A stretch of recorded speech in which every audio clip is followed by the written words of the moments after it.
Some stories don't end. They wait. There is a moment in every disappearance where the mystery stops expanding and starts collapsing. When the roads don't matter, when the airports don't matter, when distance stops being the question. For Jennifer Kesse, that moment comes when investigators realize something terrifying. She didn't go far. She didn't leave the city. She didn't make it onto a highway. She didn't vanish into chaos. She disappeared inside a space so ordinary. Most people never think of it as dangerous at all.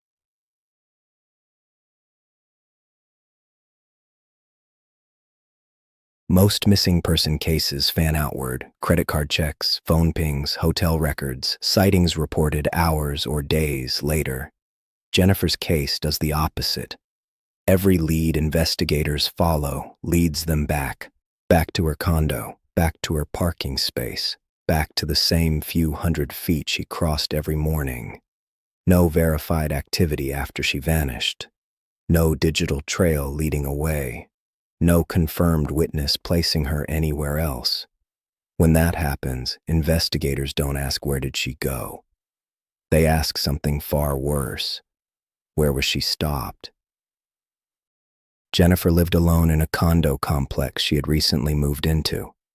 She was proud of it. It represented independence, stability. And like most people who feel safe, she had a routine. Wake up, get ready, leave for work. Routines make life efficient. They also make people predictable.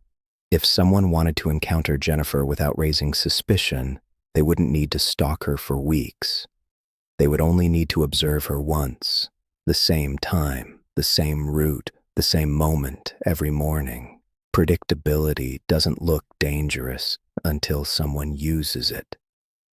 Investigators believe Jennifer's disappearance likely occurred during the most exposed part of her day. Not at night, not inside her condo, but between her front door and her car.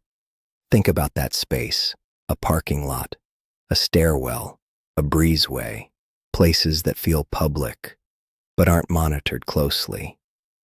Places where voices echo strangely, where footsteps blend into background noise, where someone can approach without triggering alarm. If someone spoke to Jennifer here, it wouldn't feel threatening. It would feel ordinary. And ordinary moments don't activate fear fast enough.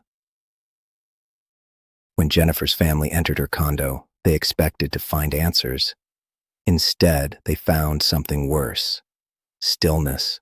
No overturned furniture, no signs of forced entry, no clear indication of violence. But absence has a language of its own. Jennifer's purse was missing. Her keys were gone.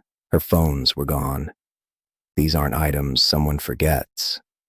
These are items someone needs to function, and they all vanished together. That combination doesn't suggest escape. It suggests interruption.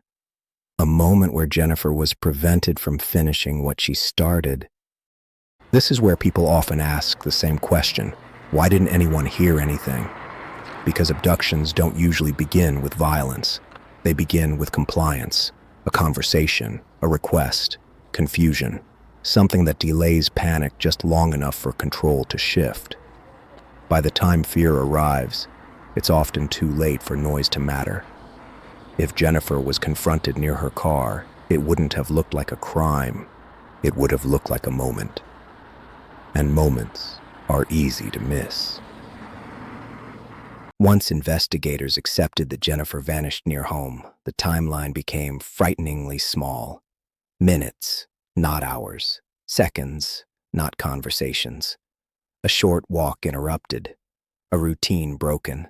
A person removed from their life before the world noticed anything was wrong. And when a disappearance happens inside a window this tight, it means the offender didn't need luck. They needed familiarity.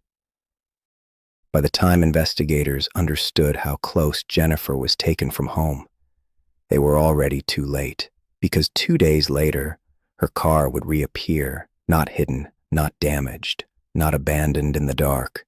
it would be returned in daylight. In episode 3, we follow the car. We examine why it was placed where it was, and why whoever did this wasn't afraid to be seen.